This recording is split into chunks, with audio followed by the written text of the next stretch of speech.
Get ready to enter the Thrive Time Show. We started from the bottom, now we here. We started from the bottom, and we'll show you how to get here. Started from the bottom, now we here. We started from the bottom, now we here.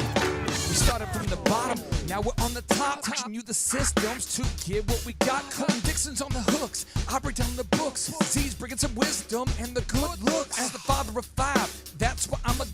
So if you see my wife and kids, please tell them hi. It's the C&Z up on your radio. And now 3, 2, 1, here we go.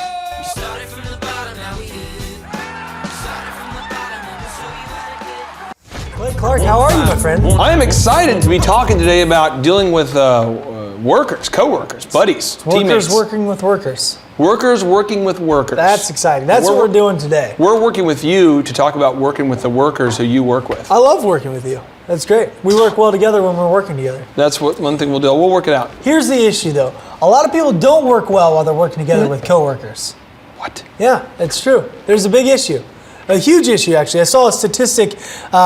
Actually, New York Post actually said half of workers in large companies don't like their coworkers. And if we're just still piling on here, U.S. Department of Labor Bureau and Labor Statistics says 2 million Americans are voluntarily leaving their jobs every month, and 35% of employees leave due to internal politics. So I'm not a math wizard, but just kind of jotted some stuff down here. That equates to about 8.4 million jobs per year, people leaving because of internal politics.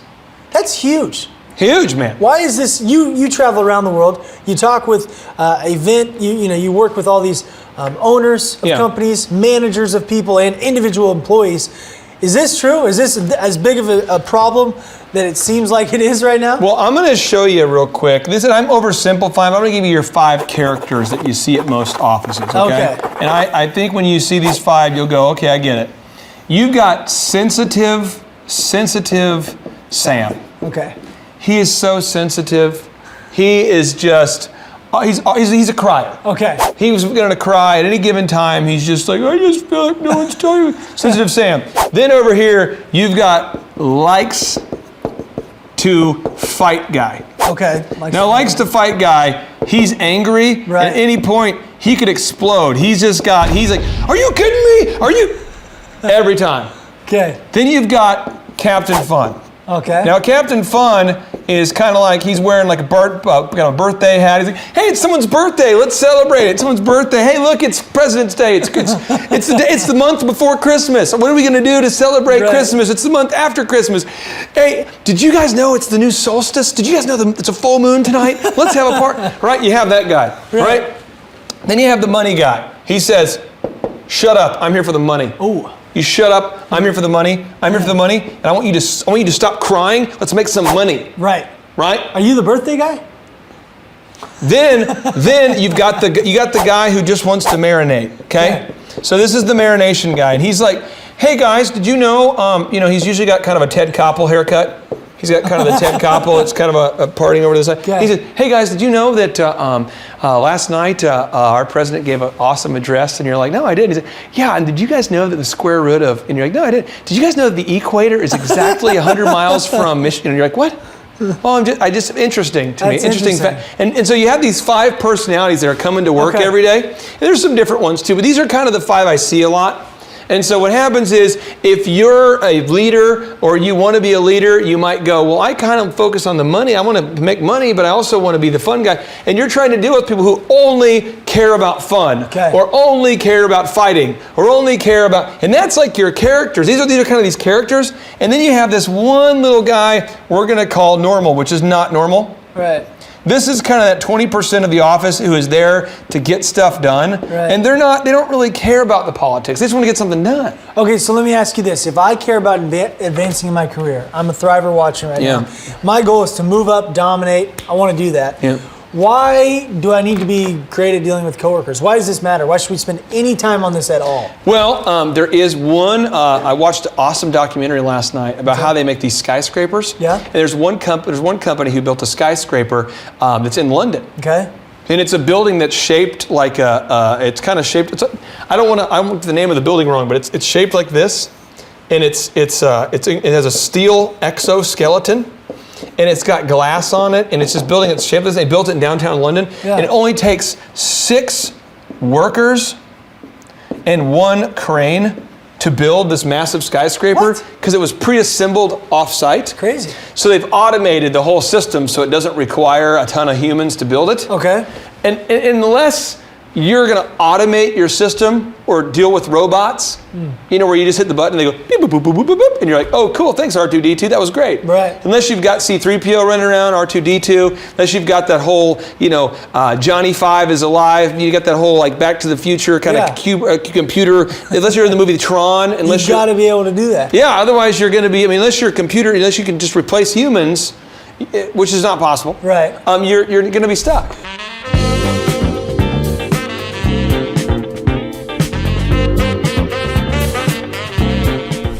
So as somebody that has promoted people, I mean, you have tons of employees, you own a bunch of different businesses. Do you look at that? Do you consider that? Okay, I would like to move this person up to become a leader in this area. Yeah. But I don't think that they know how to work well with people. Does that come way into your decision? I just had a conversation last week with somebody who gets their job done. Yeah.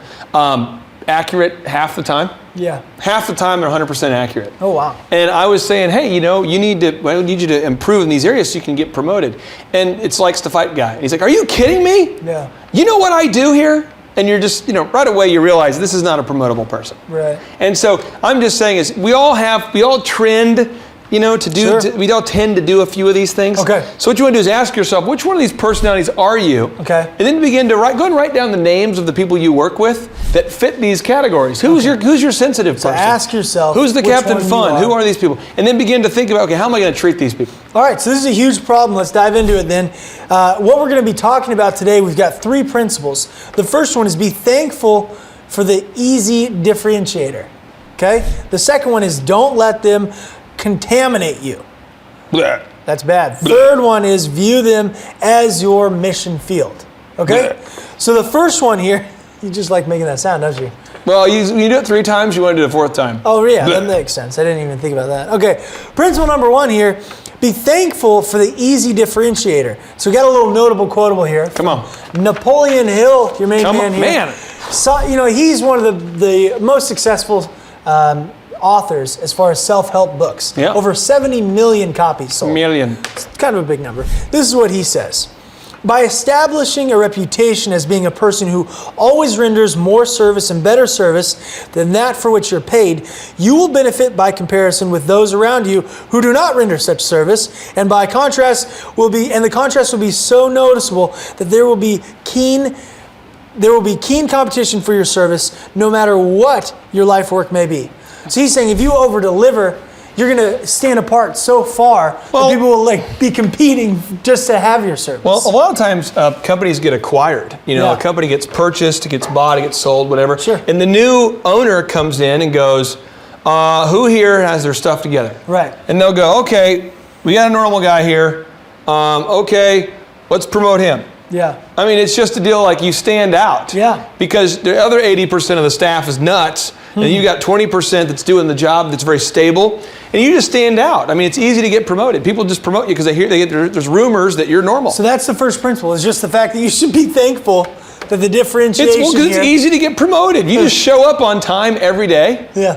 Think about this. This is amazing. I talked to a guy years ago who owns a bank, and he said literally, if you show up to work every day this year on time, and you do your job, you are going to be one of 5 people in my organization of 200 people who has done that, and therefore you will get a raise. That's crazy. If that's all you do is show up on time and do your job. But it's amazing how hard it is for people sprinting into work. Right. I'm sure you've seen this. I know I shouldn't do this because it makes the camera crew crazy. Yeah. But the guy who sprints in and he's like, you wouldn't believe traffic. Did you run in traffic? Were you running past other cars? Is that how you got to work? Wait, I had a guy literally who told me, he goes, bro, my car quit working, so I had to skateboard in. I'm sorry, I'm 2 hours late. I swear to God. He said I had to skateboard into work. Wow. You're like, you skateboarded into work? I mean, come on. I mean, it's so stupid. If your car doesn't work, first off, leave an hour. If you know it takes you 10 minutes to get to work, leave an hour before. Right. Then, When you have a car problem, call someone and tell them, hey, boss, I want you to know it's an hour before work and my car doesn't work. I just wanted you to know. But instead, don't run. I mean, you know the person who's running into the office meeting is someone who left 20 minutes late. Right. And they had normal traffic, but then they just put it off on traffic. Let me ask you this then. Early. How does this principle, being thankful for the easy differentiator, apply to dealing with coworkers? Is this just instead of getting upset, just thank them. Okay.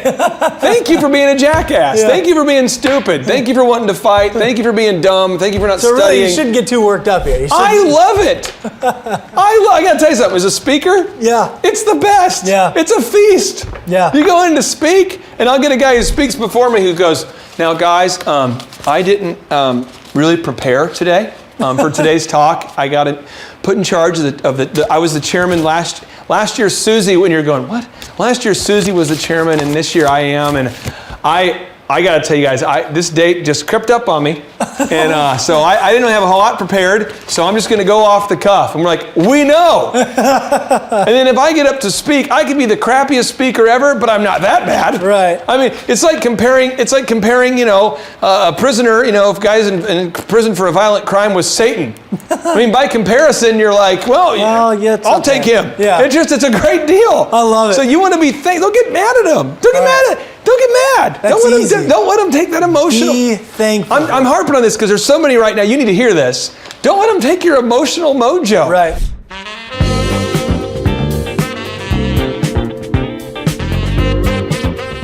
Don't get upset. I remember I was talking to a lady the other day. She's a wife, neat lady. I was talking to her and her husband, and she's like, oh, the moms at the school are so mean. And I'm like, be thankful. Yeah. Be thankful they're all hateful. You stand out as a bright spot. You're a shining light. Right. Don't get mad. Don't let them take your joy. Right. Just bring your energy and try to create that momentum. Right. And if there wasn't anybody who needed to be led, there would be no leadership positions. Right. And let me tell you what, people pay a lot of money to leaders to lead people. Yep. If people could just naturally, if these crazy people weren't doing their normal dysfunction, they wouldn't need you. Right. If organizations were naturally organized, right, they wouldn't need someone to do that. They wouldn't need leaders. So I'm just telling you, it's very, very important for you to be thankful. Don't be upset. Don't let it take any of your joy.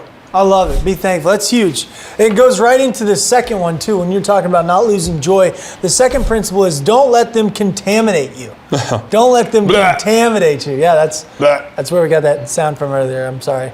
I have a notable quotable here, though, from Dale Carnegie. All right, he wrote the book, How to Win Friends and Influence People. This is what he says.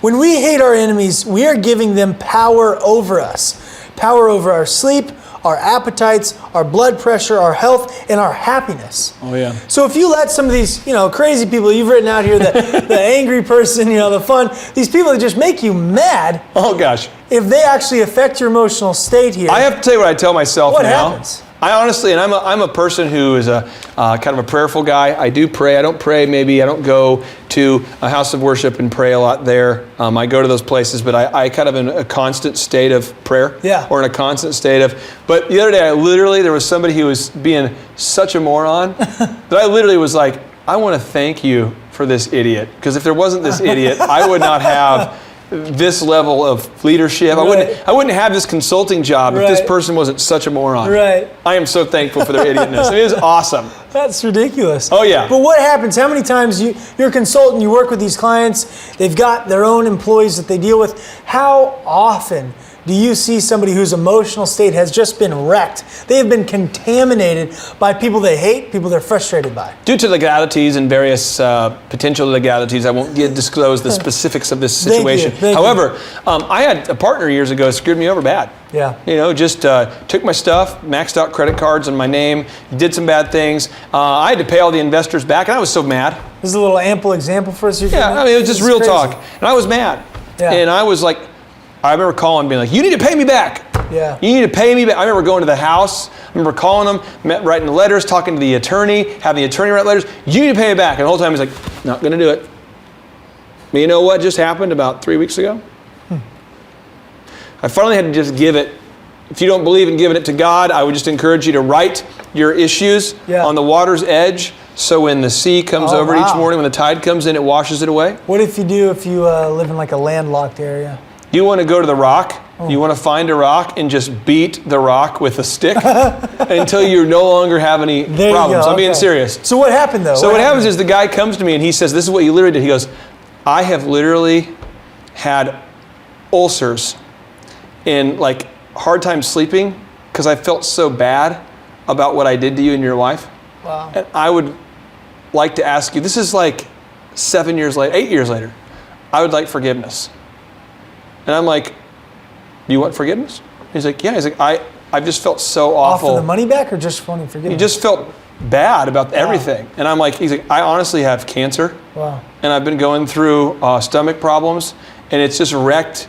And the doctors will tell you that, just so you know, I mean, cancer, a lot of cancer, a lot of heart disease, a lot of ulcers, stomach problems are caused by being stressed. And I said, hey, you know, I forgive you. I mean, and you know, if you want to restore me financially and pay me back for things, that's up to you. Yeah. But I forgive you. That's huge. And I'm just telling you, I, though, carried that hate for about a year. So what happens? Honestly, I couldn't sleep, man. How does this affect your dealing with coworkers if you're contaminated? What happens when you're trying to coexist and deal with other coworkers? Well, forgiveness is not for the person you're forgiving, it's for you. So when you forgive someone, when you say, hey, I forgive you, don't let the person who's offending you be in control of your life. I mean, if someone offends you, if they lied to you, they stole from you, they cheated, you know, they did something awful, don't let them take your joy and your stuff. Just immediately, before they even ask for forgiveness. By the way, they're not going to usually ask for forgiveness. Right. Usually they're so steeped in justification and idiocy and poor mindsets that they're never going to ask for forgiveness. But you just go, hey, I forgive you. I remember saying to this guy, and I'm not making this up, literally man-teared from this guy. I said, do you know what? Every day that you had my stuff and you didn't restore it, and even now, every time I think of you, I pray for you. And I pray that you'll be abundant and you'll be successful and you'll be fine. Every time. And you know why? Because I'm not going to let you take my joy. And he was like, I am so sorry. And honestly, we had this talk and it was unbelievable how the guilt he had was eating him. Right. So Clay, for the second principle then, don't let them contaminate you. Do you have action items for the thrivers watching today that you can say, hey, if you're dealing with these people, if you're a human, you are, what action steps do they take today? What you want to do is you want to decide right now that you have, it's this cause and effect deal, okay? So you have to say it's cause and effect. You have to say, am I going to affect people or am I going to let them affect me? Am I going to be a plus or am I going to be a minus? You just have to decide that right now because there is no neutrality. If you're just trying to keep on, mind your own business, then you're not really helping your organization. If you are somebody who is a change agent, a catalyst, the kind of person who can create a momentum, then at that point you're going to have to pull aside with the guys, marinate, and you have to go, hey, I really enjoy that story. I want to ask you, could we maybe talk after work about that? And that way we can go ahead and focus right now and get this done. We really got to get that deadline done. You go to the likes to fight guy and you say, hey, you know, I'd like to sit down and figure out why you feel that way and talk to him, just be candid with them. And if you're not in a position of leadership where you can tell them that, then you are in a position of influence. And you can lead by leading by example. You can lead by example. You can do a good job and people will notice the way you live your life. And over time they'll start to say, like just, it was about a month ago, a guy pulled me aside and goes, dude, how do you stay motivated? I remember that. How do you stay motivated? It's a great question. But I was in a position of leadership, and by leading by example, he was able to say, how can you stay motivated? He wouldn't have asked me. You don't ask someone a question who doesn't know the answer. So you want to lead by example, and you want to decide, so one is lead by example no matter where you're at. Because that's the first action item. First action item. Lead by example. And the second is decide whether you're going to be a plus or a minus. Decide whether you are a plus or a minus right now. So you make that decision. That's huge. Now, what we're doing next is this third principle is big as well. The principle number 3 is view them as your mission field. And you've kind of started to lead into that perfectly with that last principle as well. But view them as your mission field. Dale Carnegie says, quote, nothing can bring you peace but yourself. That's the notable quotable here. Nothing can bring you peace but yourself. Clay, let's get down to the core issues here, okay? Core issues. Talk to me about how this applies and why this third principle is so important. Well, okay, like let's say if you're President Obama right now, Okay. whether we like him or not politically, just work with me on this. Or let's say you were President Reagan, whether you Okay. like him or not. I'm just giving you 2 examples. You can't get on the TV screen and go, America, you're not getting your crap done. Imagine this was a presidential debate, and you say, presidential address. I'm talking to America, and the White House is behind me, the Oval Office, and I'm like, America, you're not getting your crap together. Yeah. Your crap's not getting done, and I'm tired of it. Right. I'm tired, and good night. Right. I mean, that's not going to be a good address. But what you have to do is you have to tell people, you have to cast the vision. You have to say, I believe this country is great. It has the capacity to be greater, and we can all improve. And so to do that, here is the vision. And you have to constantly share the vision and tell people how they can improve. Share, encourage people, push people, encourage people, show people they can get there. But don't view people who are not performing at the level they can as like a cancerous end of the world problem. Understand this is your mission. This is your opportunity. This is your opportunity to lead people. If they didn't need to be led, there would be no room for a leader. So, okay, if I'm not a leader yet, why do I need to do this now? How will viewing them as my mission field further my career? I guess if I'm being totally selfish, why do I need to buy into this, take this opportunity? Well, if you're a leader, if the folks you work with are your theater. Okay? If you're a leader, the folks around you, that's kind of your theater. This is like your stage. This is your chance to show what you're on the planet. You're able to show like, hey, this is my opportunity to break out of that clutter of commerce, to break out of that clutter of everyone's equal and everyone's trying to get a promotion, and to show why you deserve that promotion. But if you view it any other way, you're going to start complaining about them. And guess who you can't change? Oh. Them. Yeah. All right? And according to Dale Carnegie, he says, nothing can bring you peace but yourself. You can't wait for other people to change to get peace of mind. You have to decide right now. Now is my time for peace of mind. Now, I got another notable quotable here from Dale Carnegie. And by the way, if this is something that you guys really want to dive into even more, we've got more trainings on, interacting with coworkers, but also this book, How to Win Friends and Influence People, that Dale wrote is incredible. When I was struggling with bitterness, the book that helped me go from bitterness to betterness was this book here called How to Stop Worrying and How to Start Living by Dale Carnegie. That was the book. Both of those, okay. That was the book that helped me honestly, I was so mad at that person. Right. This is the book that helped me. I was stuck. Okay. I was so mad. This is a notable quotable here from that book, the book How to Stop Worrying and Start Living. Dale says, he's in the discussion here, he's kind of talking, we'll jump in the middle, but he says, that's what a great educator does, but the fool does the exact opposite. If he finds that life has handed him a lemon, he gives up and says, I'm beaten, it's fate. I haven't got a chance. Then he proceeds to rail against the world and indulge in an orgy of self-pity. But when the wise man is handed a lemon, he says, what lesson can I learn from this misfortune? How can I improve my situation? How can I turn this lemon into lemonade? Now you're saying that's the mindset you have to have when you're dealing with this. You have to view them as your mission field.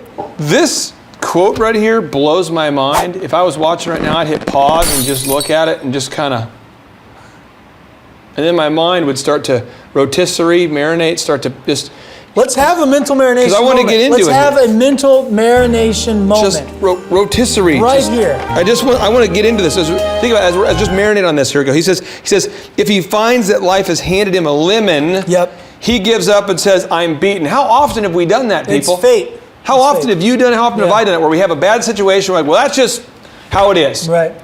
Let me tell you something, guys. If you're a school teacher right now and you've got some kids that are tough, I remember I volunteered to teach at an inner city school where I had some tough kids. Well, guess what? I got so many thank you cards from kids 6-7 years later who said, you changed my life, Mr. Clark. Well, if I had gone into a school where everyone has it all together, I wouldn't have gotten that card. I wouldn't have received that card. And you know who I helped by helping them? Myself. I felt great about it. But I feel bad when I think about all the times that I was given a situation and I thought, well, because this team I'm asked to lead, or this group that I'm working with is a bunch of idiots, and now I just, and so, it's a check yourself deal. And every time we run into that situation, now you don't want to just go out there in a situation where you can't possibly ever win and just keep coming back. That doesn't make any sense. But what I'm saying is, then the natural thing is we start to do that word, just self-pity, that vile, where you start to say, he says here, an orgy of self-pity. You start to just rail against the world and go, these people, I'm tired of it. I'm tired of being tired. I'm so tired. Yeah, you start to go off and just on tangents. But then he says, the other person, the wise person, looks at this misfortune and says, how can I improve this situation? What can I learn from it? I mean, Walt Disney, when he lost everything, famous story that's true. Walt Disney lost it all, multiple times. Yeah. And when he lost it, he started to go, what can I do to make a better result? And you guys probably know this, but he changed from making Mortimer was the first mouse, to Mickey Mouse. Now Mortimer was an angular shape.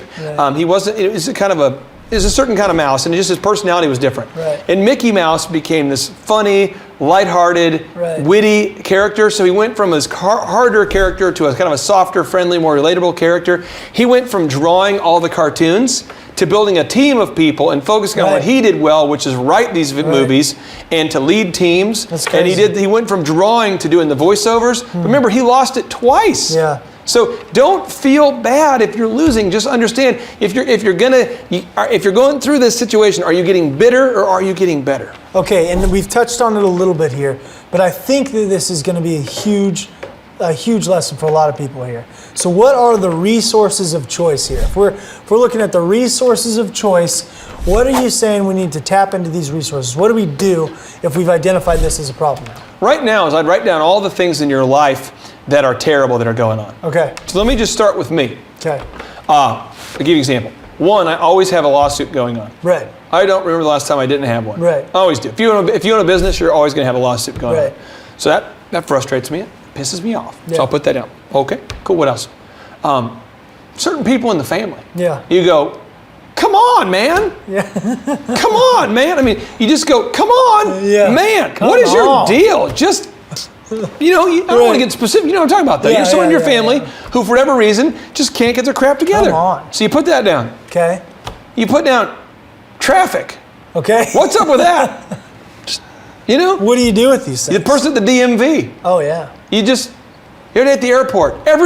For some reason, everyone goes to the airport late and acts like it's a unique situation that they're in a hurry, which gives them an excuse to be a complete idiot. Yeah. To be a jerk. Yeah. So yesterday, I'm at the airport, and I told you this because it happened. Yeah. We were at the airport, and there's all these people getting there late, trying to catch that 5 o'clock, 6 o'clock flight. Hours early. Yeah, and we're there way early. And this lady's like, excuse me, this man literally was going,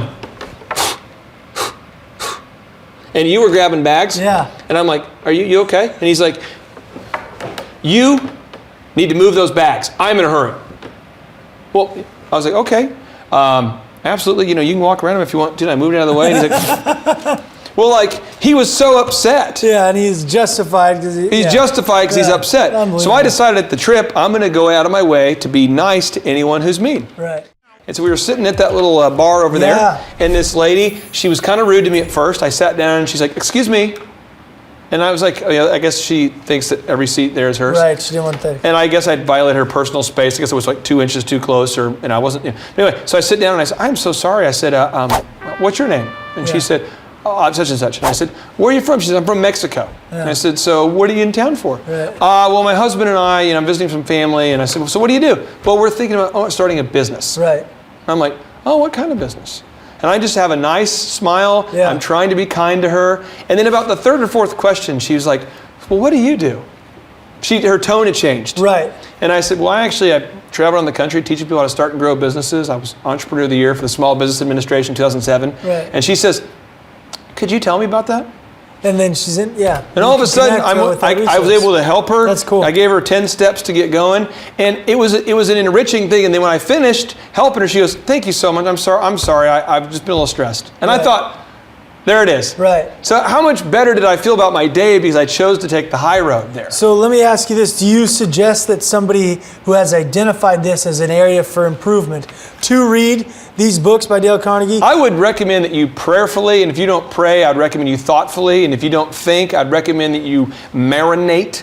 But either way, you need to get this book, How to Stop Worrying and How to Start Living, and it needs to be sort of every time that you go into a tough situation, that book explains to you how the world's greatest leaders dealt with adversity. It's huge. And you have to find your move. I love it. Because for me, every time something gets bad, what I do is I think about, Well, it could be worse. Right. My dad's had cancer. I've lost family members to death. It could be worse. Right. This is better. I'm thankful. That's my move. That's huge. But he gives you all different moves on how to deal with stress. And we've given you 3 as well. The 3 principles we touched on is 1, be thankful for the easy differentiator. You should literally be thankful that these other people act the way they do. This should never make you upset. Yeah. 2, don't let them contaminate you. We talked about the impact of that and how to avoid that. Don't let them contaminate you. 3rd is view them as your mission field. That mindset's going to change how you view everything, and this book's a huge resource.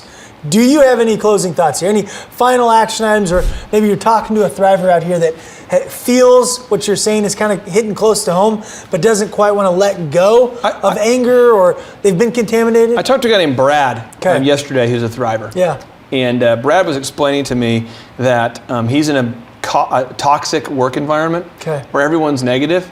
And I remember just brief little conversation, but I had said, hey, be thankful for that. And he's like, well, why? I was like, well, because you're going to stand out. Right. So don't get bitter, get better. Show people what it's like. Lead by example. Show them the high road. Don't let them, wear off on you. Right. And you'll stand out. And I promise you, a promotion is right around the corner. Right. And I would just encourage you guys to do the same thing I told Brad, because it's just a decision. Right. Because think about it. I mean, as you get promoted, I'll leave you with this final thought. Okay. If you get promoted, now, in the dictionary, it doesn't work out this way, so work with me on this. But the word promotion in my mind means more problems. That's what it means. Now, Colin Powell, who used to be, basically one of the highest ranked military officials and members of the United States military, he worked under the President Bush administration. He says that leadership is solving problems. I just look at it as promotion is problems. Right. So every time someone asks me to invest in a company or to help lead a company, or hey, could you help consult with us, or we'd like to bring you in to facilitate our group discussion. Yeah. I know that a promotion is asking for more problems. Right. So right now, think about it. It requires a big person to lead a big company. And big people don't focus on small things. So right now, just ask yourself, what kind of person do you want to become? Not what kind of person are you, or what kind of person were you, but what kind of person do you want to become? And just understand, if you don't get promoted, there's more problems. And if you can't handle the problems, stay in a small job. Small problems, small issues, spending your whole day worrying about small things, getting petty about small politics. Right. If you want to be a big person with a big check, sign up for the big problems and deal with it. I love it. And I feel like you've promoted me here and there. I feel like I've got a good amount of problems, but hanging out with you is not one of them. I love hanging out with you. All right, JT, so hypothetically, in your mind, what is the purpose of having a business? To get you to your goals. So it's a vehicle to get you to your destination. Whoa. And would you need profits to get there? I mean, is when you have a business that's successful, in your mind, in your expert opinion, would you need profits to get you to your goals? Yeah, because if you have a $15 million business, but you have $15 million of expenses, it's kind of pointless. Holy crap! All right, so the question I would have here for you, if you could take 10 minutes or less and see if you could save $3,000 a year by reducing your credit card fees, would you do it? Yes, absolutely. Holy crap! Why would somebody out there who's listening right now who has a sane mind, why would they not go to thrivetimeshow.com/credit-card, thrivetimeshow.com/credit-card to schedule a 10-minute consultation to see if they can reduce their credit card fees by at least $3,000 a year. Why would they not do it? Yeah, why would they not do it? Maybe because they didn't understand how you said the website. This tree is a symbol of the spirit of the Griswold family Christmas. No, that's clear. Okay, so that could be true. So I would encourage everybody to check out thrivetimeshow.com/credit-card, thrivetimeshow.com/credit-card. What would be another reason why someone would not be willing to take 10 minutes to compare rates to see if they could save $3,000 or more on credit card fees? Maybe they think it is a waste of time and that it won't. It's not possible. If there's somebody out there that's making more than $3,000 every 10 minutes and they're like, nah, that's not worth my time. We getting there, right money. We getting there, right money. There's probably someone out there that would think that. Well, I'll just tell you, folks, if you're out there today and you're making less than $3,000 per 10 minutes, I would highly recommend that you go to thrivetimeshow.com/credit-card. card, because you can compare rates, you can save money. And, the big goal, in my opinion, of building a business is to create time freedom and financial freedom. And in order to do that, you have to maximize your profits. Holy crap. Now, one way to maximize your profits is to increase your revenue. Another way to do it is to decrease your expenses. It's a profit deal. It takes the pressure off. JT, is there any other reason why somebody would not be willing to take 10 minutes to compare rates to see if they could save a total of $3,000 a year on average? I am at a loss and I cannot think of any other. Shampoo is better. I go on first and clean the hair. Conditioner is better. I leave the hair silky and smooth. Oh, really, fool? Really? Stop looking at me, Swan. Well, let me tell you a good story here real quick here. I actually, years ago, compared rates with this company here. It's called IPS. It's Integrated Payment Services. And I scheduled a consultation. I don't know that I was skeptical. I just thought, whatever, I'll take 10 minutes. I'll compare rates. I can't tell. You can tell me I'm a doctor. No, I mean, I'm just not sure. But can't you take a guess? Well, not for another 2 hours. You can't take a guess for another 2 hours? And in my case, my particular case, I save over $20,000 a year. Holy crap. Wow. Which is, like groceries when my wife goes to the organic stores. Find everything you need today? Yeah. Great. Okay. Oh, God. No. Everything okay, ma'am? It's just that you've only scanned a few items and it's already $60. I'm so scared. Okay, I'm a trained professional, ma'am. I've scanned a lot of groceries. I need you to stay with me. It's just that my in-laws are in town and they want a charcuterie board. Well, this isn't gonna be easy, so I need you to be brave, all right? What's your name? Patricia. Trisha, all right. I need you to take a deep breath. We're about to do the cheese. That's the difference between eating organic and not organic. So because my wife eats organic, I had to take the 10 minutes needed to compare rates to save the $20,000 a year on credit card fees just for one of my companies. One question, what's the brand name of the clock? The brand name of the clock, Rod. Do we have it? Brand name of the clock. It's an elegant from Ridgeway. It's from Ridgeway. Let's buy the clock and sell the fireplace. So I encourage everybody out there, go to thrivetimeshow.com/credit-card. You schedule a free consultation, request information. A member of our team will call you. They'll schedule a free consultation. It should take you 10 minutes or less.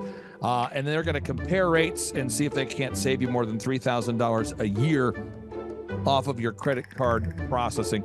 You were hoping what? I wouldn't owe you money at the end of the day. No, you don't owe us money. Because at the end of the day, the goal of a business is to create time freedom and financial freedom. And in order to do that, you need to create additional profits.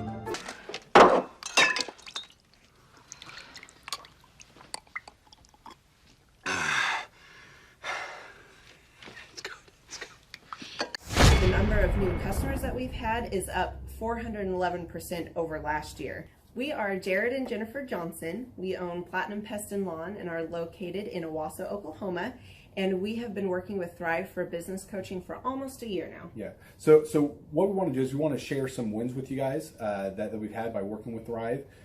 First of all, we're on the top page of Google now. Okay. I just want to let you know what type of accomplishment this is. Our competition, Orkin, Terminex, they're both $1.3 billion companies. They both have 2,000 to 3,000 pages of content attached to their website. So to basically go from virtually non-existent on Google to up on the top page is really saying something. But that's come by being diligent to the systems that Thrive has, by being consistent and diligent on doing podcasts and staying on top of those podcasts to really help with getting up on with their listing and ranking there with Google. And also we've been trying to get Google reviews, asking our customers for reviews. And now we're the highest rated and most reviewed pest and lawn company in the Tulsa area. And that's really helped with our conversion rate. And the number of new customers that we've had is up 411% over last year. Wait, say that again. How much are we up? 411%. Okay, so 411% we're up with our new customers. Amazing. Right. So not only do we have more customers calling in, we're able to close those deals at a much higher rate than we were before. Right now, our closing rate is about 85%, and that's largely due to, first of all, like our Google reviews that we've gotten people really see that our customers are happy, but also we have a script that we follow. And so when customers call in, they get all the information that they need. That script has been refined time and time again. It wasn't a one and done deal. It was a system that we followed with Thrive in the refining process, and that has obviously the 411% shows that system works. Yeah, so here's a big one for you. So last week alone, our booking percentage was 91%. We actually booked more deals, more new customers last year than we did the first 5 months, or I'm sorry, we booked more deals last week than we did the first 5 months of last year from before we worked with Thrive. So again, we booked more deals last week than the first 5 months of last year. And it's incredible. But the reason why we have that success is by implementing the systems that Thrive has taught us and helped us out with.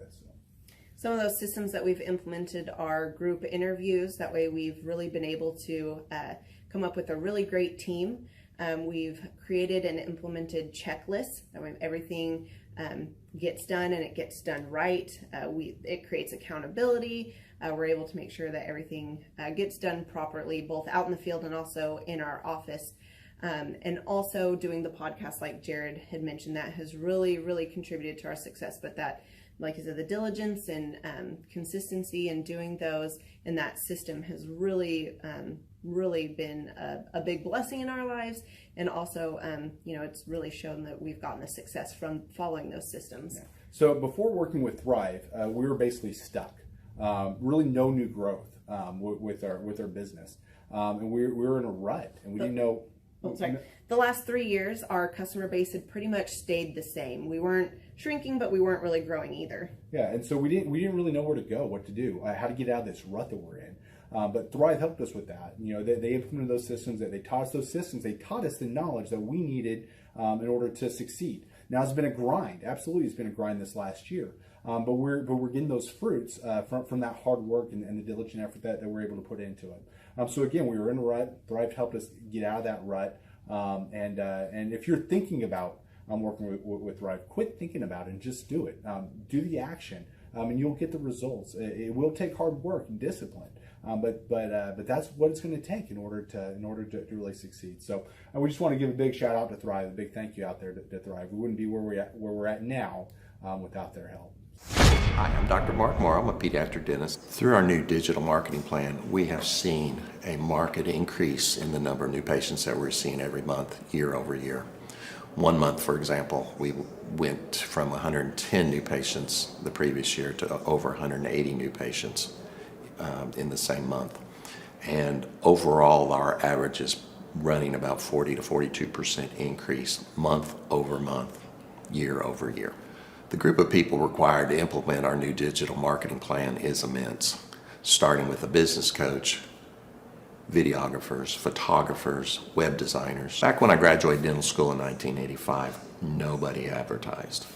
The only marketing that was ethically allowed in everybody's eyes was mouth-to-mouth marketing. By choosing to use the services, you're choosing to use a proven turnkey marketing and coaching system that will grow your practice and get you the results that you're looking for. I went to the University of Oklahoma College of Dentistry, graduated in 1983, and then I did my pediatric dental residency at Baylor College of Dentistry from 1983 to 1985. Hello, my name is Charles Colaw with Colaw Fitness. Today I want to tell you a little bit about Clay Clark and how I know Clay Clark. Clay Clark has been my business coach since 2017. He's helped us grow from 2 locations to now 6 locations. We're planning to do 7 locations in 7 years and then franchise. And Clay has done a great job of helping us navigate anything that has to do with like running the business, building the systems, the checklists, the workflows, the audits, how to navigate lease agreements, how to buy property, how to work with brokers and builders. This guy is just amazing. He's this kind of guy has worked in every single industry. He's written books with like Lee Cockrell, head of Disney, with the 40,000 cast members. He's friends with like Mike Lindell. He does Reawaken America tours where he does these tours all across the country where 10,000 or more people show up to some of these tours. On the day-to-day, he does anywhere from about 160 companies. He's at the top. He has a team of business coaches, videographers, and graphic designers and web developers, and they run 160 companies every single week. So think of this guy with a team of business coaches running 160 companies. So in the weekly, he's running 160 companies. Every 6 to 8 weeks, he's doing Reawaken America tours. Every 6 to 8 weeks, he's also doing business conferences where 200 people show up, and he teaches people a 13-step proven system that he's done and worked with billionaires, helping them grow their companies. I've seen guys from startups go from startup to being multimillionaires, teaching people how to get time freedom and financial freedom through the system. Critical thinking, document creation, putting it into organizing everything in their head to building into a franchisable, scalable business. Like one of his businesses has like 500 franchises. That's just one of the companies or brands that he works with. So amazing guy. Elon Musk, kind of like smart guy. He kind of comes off sometimes as socially awkward, but he's so brilliant, and he's taught me so much. When I say that, like Clay is like, he doesn't care what people think when you're talking to him. He cares about where you're going in your life and where he can get you to go. And that's what I like most about him. He's like a good coach. A coach isn't just making you feel good all the time. A coach is actually helping you get to the best you. And Clay has been an amazing business coach. Through the course of that, we became friends. I was really most impressed with him is when I was shadowing him one time. We went into a business deal and listened to it. I got to shadow and listen to it. And when we walked out, I knew that he could make millions on the deal. And they were super excited about working with him. And he told me, he's like, I'm not going to touch it. I'm going to turn it down because he knew it was going to harm the common good of people in the long run. And the guy's integrity just really wowed me. It brought tears to my eyes to see that this guy, his highest desire was to do what's right. And anyways, just an amazing man. So anyways, impacted me a lot. He's helped navigate anytime I've got nervous or worried about how to run the company or, navigating competition and an economy that's like, I remember we got closed down for 3 months. He helped us navigate on how to stay open, how to get back open, how to just survive through all the COVID shutdowns, lockdowns. I'm Rachel with Tip Top Canine, and we just want to give a huge thank you to Clay and Vanessa Clark. Hey guys, I'm Ryan with Tip Top Canine. Just want to say a big thank you to Thrive 15. Thank you to Make Your Life Epic. We love you guys, we appreciate you, and really just appreciate how far you've taken us. This is our old house, right? This is where we used to live a few years ago. This is our old neighborhood. See?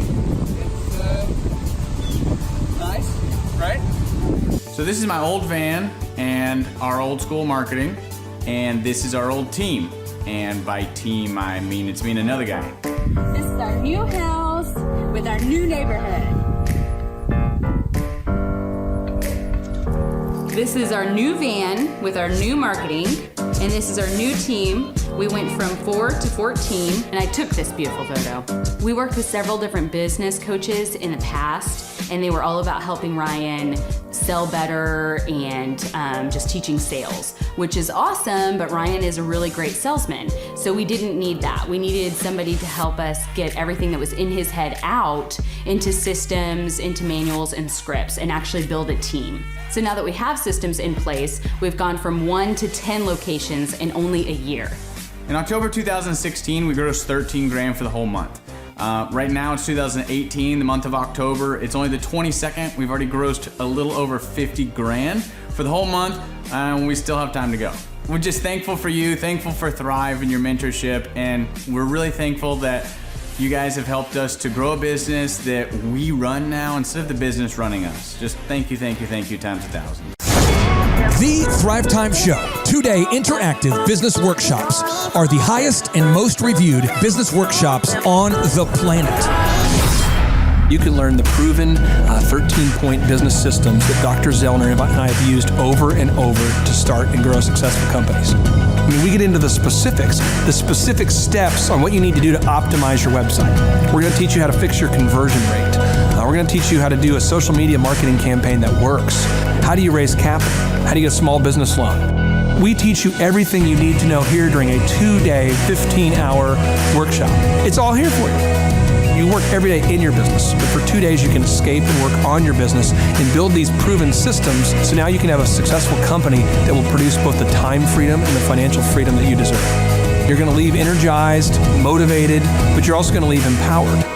The reason why I've built these workshops is because as an entrepreneur, I always wish that I had this. And because there wasn't anything like this, I would go to these motivational seminars, no money down, real estate, Ponzi scheme, get motivated seminars, and they would never teach me anything. It was like you went there and you paid for the big chocolate Easter bunny, but inside of it, it was a hollow nothingness. And I wanted the knowledge, and they're like, oh, but we'll teach you the knowledge after our next workshop. And the great thing is we have nothing to upsell. At every workshop, we teach you what you need to know. There's no one in the back of the room trying to sell you some next big get-rich-quick, walk-on-hot-coals product. It's literally, we teach you the brass tacks, the specific stuff that you need to know to learn how to start and grow a business. And I encourage you to not believe what I'm saying, and I want you to Google the Z66 auto auction. I want you to Google elephant in the room. Look at Robert Zellner and Associates. Look them up and say, are they successful because they're geniuses, or are they successful because they have a proven system? When you do that research, you will discover that the same systems that we use in our own business can be used in your business. Come to Tulsa, book a ticket, and I guarantee you it's going to be the best business workshop ever, and we'll even give you your money back if you don't love it. We've built this facility for you, and we're excited to see you. If we go back 8 years ago, think about the number of clients you had back then versus the number of clients you have now. As a percentage, what has been the growth over the past 8 years, do you think? We got to inspire somebody out there who just doesn't have the time to listen to their calls. Okay, so Clay, it's like I would go up and down from about $10,000 a month up to about $40,000, but it's up and down roller coaster, and so now we've got it to where we're in excess of 100 clients. That's awesome. And so I would have anywhere from 5 clients to 20 clients on my own with networking, but I had no control over it. I didn't. Without the systems, you're going to be victimized by your own business. For somebody out there who struggles with math, if you, let's say that your average number of clients was 30 and you go to 100, as a percentage, what is that? I have doubled every year since working with you. So I've doubled in clients, I've doubled in revenue every year. It's 100% growth every year I've worked with. Now, so I'm looking, we've been good friends 7-8 years, and I've got doubled 5 times. Which is just incredible. I mean, the first time you do it, that's one thing, but when you do it repeatedly, yeah, I mean, that's unbelievable. We're working our Blessed Assurance off this year to double. We're planning on doubling again. We're incorporating some new things in there to really help us do it, but we are going to double again this year. I started coaching, but it would go up and down, Clay. That's when I came to you, as I was going up and down, and I wanted to go up and up instead of up and down. And so that's when it needed a system. So creating a system is you have nailed down specific steps that you're going to take no matter how you feel, no matter the results. You lean into them and you do them regardless of what's happening. You lean into them, and it will give you X number of leads. You follow up with those leads, turns into sales. Well, I tell you, it's if you don't have a script and you don't have a system, then every day is a whole new creation. You're creating a lot of energy just to figure out what are you going to do. Right. And the best executives, Peter Drucker is a father of modern management. He said the most effective executives make one decision a year. What you do is you make a decision, what is your system, and then you work like the Dickens to make sure you follow that system. And so that's really what it's all about. So with a script here, we have a brand new gal that just came in working for us. She nailed down the script, and she's been nailing down appointments. Usually we try to get one appointment for every 100 calls. We make 200 to 300 calls a day per rep. Right. And she's been nailing down 5 and 8 appointments a day. Somebody out there is having a hard time. That script. So she's making how many calls a day? She's making between 200 and 300 calls a day. Whoa. And our relationship is weird in that we do.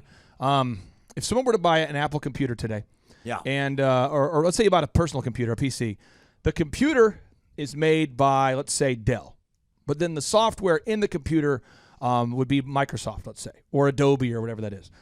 So I basically make the systems, and you're like the computer and I'm like the software. It's kind of how I would describe our relationship. Yeah. Tim, I want to ask you this. You and I reconnected. And, I think it was in the year 2000 and what was it? Maybe 2010. Is that right? 2011, maybe, or no, maybe further down the road. Maybe 2013. 2012. Okay, so 2012, and at that time I was 5 years removed from the DJ business, and you were how many years removed from tax and accounting software?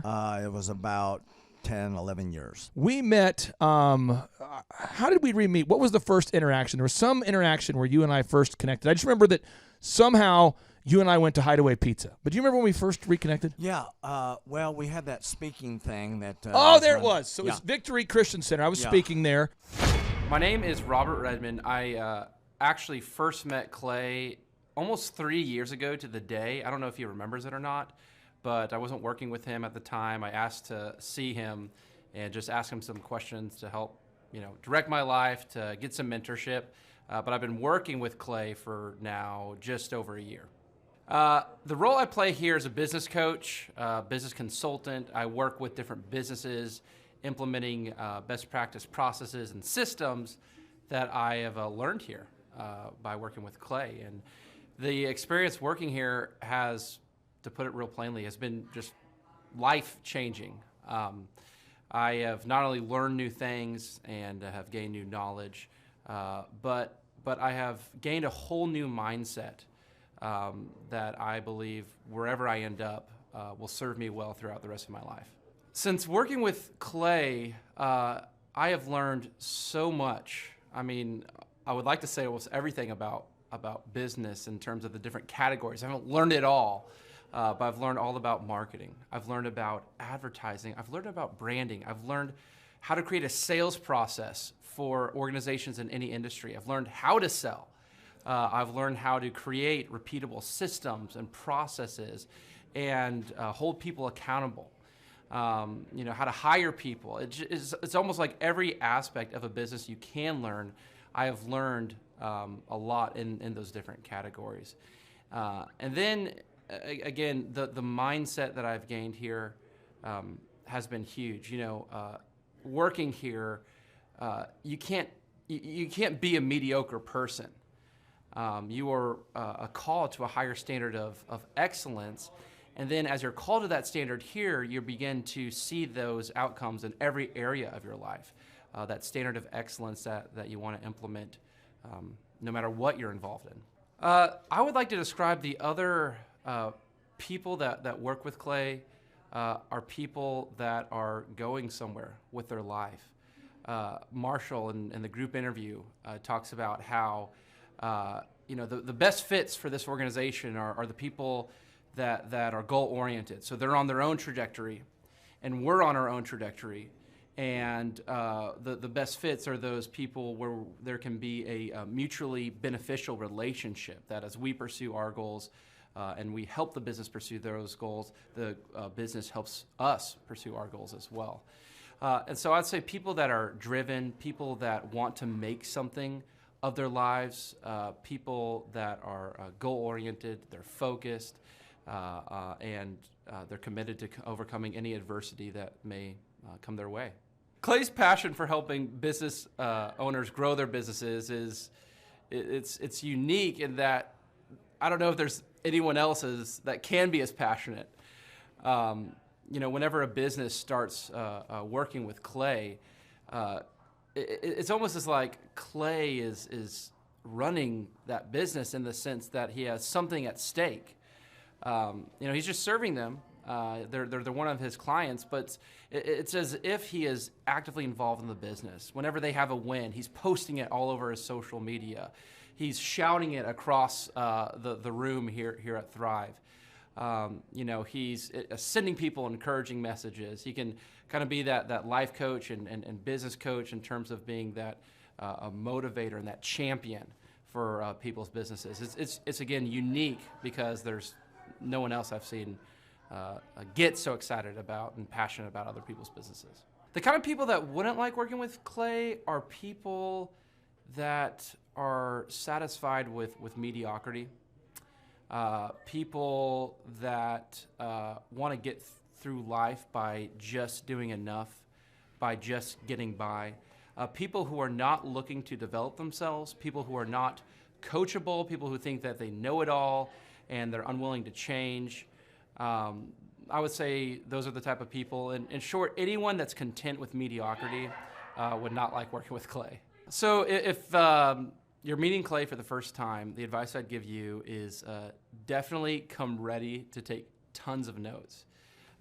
Every time Clay speaks, he it gives you a wealth of knowledge that you don't want to miss. I remember the first time that I met Clay, I literally carried a notebook with me all around. I was looking at this notebook the other day, actually. I carried a notebook with me all around, and I just took tons of notes. I filled the entire notebook in about 3 or 4 months, just from being around Clay, following him, and learning from him.